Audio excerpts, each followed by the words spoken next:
আসসালামু আলাইকুম। জানি আমার এখন যা কথা বলবো এগুলা কথার কোনো ভিত্তি নাই,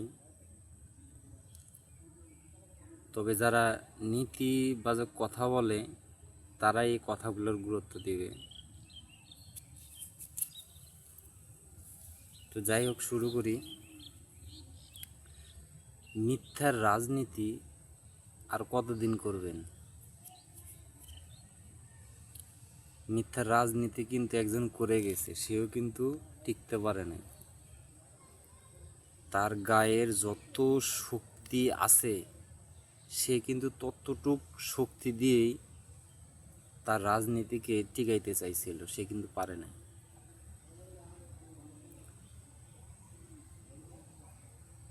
আর 2026 সালের সরকার, নাম বলবো না, বুঝা নিয়ে, সে বর্তমান 6 মাস অলরেডি হয়ে গেছে, এখনো সে মনে করতেছে যে আমি এ দেশের রাজা। আসলে প্রকৃতিও রাজা কিন্তু মহান আল্লাহ তাআলা, ঠিক আছে? তাই নিজেকে রাজা হিসাবে গ্রহণ করেন না।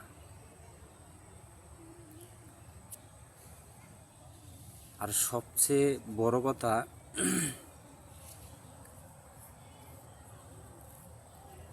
শেখ হাসিনা 17 বছর ক্ষমতা থাকা অবস্থায়, একটু ভাবেন না, এটা তারেক জিয়ার বিষয় নিয়ে বলতেছি, কথাগুলো একটু তারেক জিয়ারেও একটু শোনায়েন। দেশের প্রধানমন্ত্রী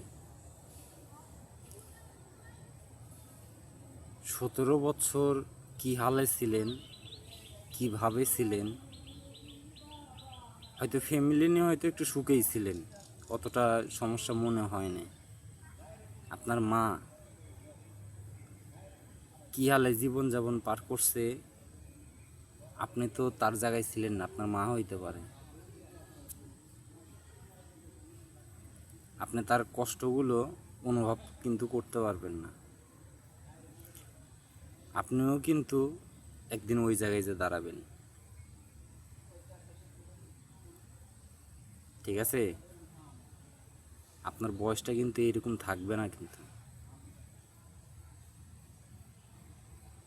তাই বলি, ন্যায়ের পথে চলেন। সত্য যেখানে, বিপদ নাই কিন্তু সেখানে।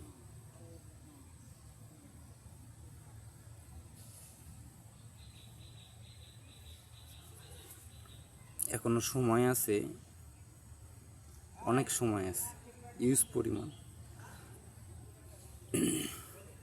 ক্ষমতায় যেভাবেই যান না কেন, আপনার মিছিলে টাকার বিনিময়ে মিছিল করতে কখনো যায়নি। আপনারও কিন্তু মিছিল করছি, টাকার বিনিময়ে না, নিজের টাকা খরচ করে যায় আপনারও মিছিল করছি। জামাতের কথা বলি, জামাতেরও কিন্তু মিছিলে অ্যাটেম্প ছিলাম।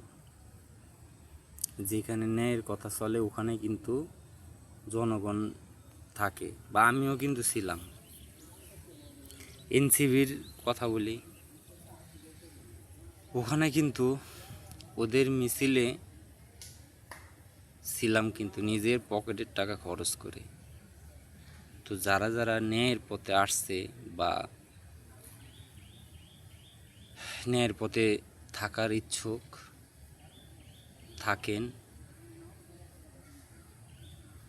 শেখ হাসিনা কিন্তু অনেক চেষ্টা করছে, সে থাকার জন্য পারে নাই। কিন্তু বাংলাদেশের মানুষরা এই 17 বছরে, আপনার যে নেতাকর্মী,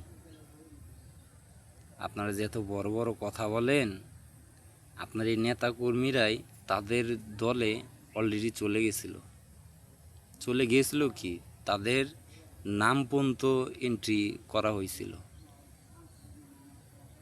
যেই দেশে কোনো আর হলো অন্য কোনো দল আসবে না। এই চিন্তা ভাবনাগুলো একটু মাথার ভিতরে রাখেন। আর এই যে জুলাই, এই জুলাই সনদটা বাস্তবায়ন করেন, এটা নিয়ে লেখালা কইরেন না। যাও একটু 6 মাস আছেন, আমি বলতেছি না যে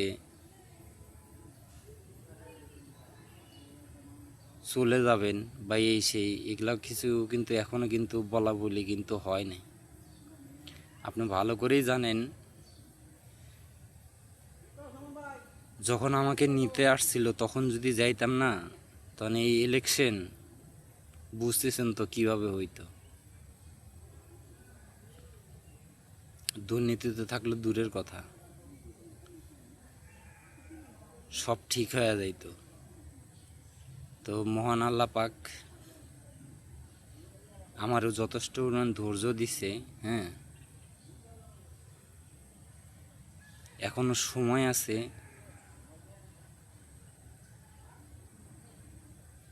লাইনে আসেন।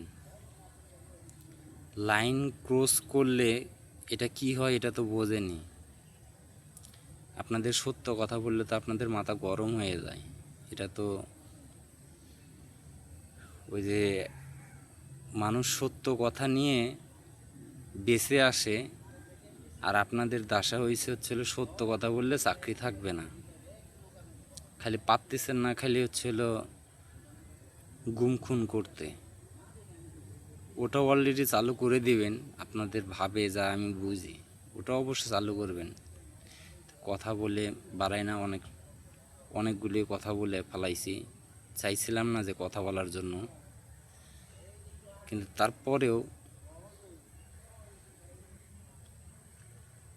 মানে নিজেকে কন্ট্রোল রাখতে পারি না।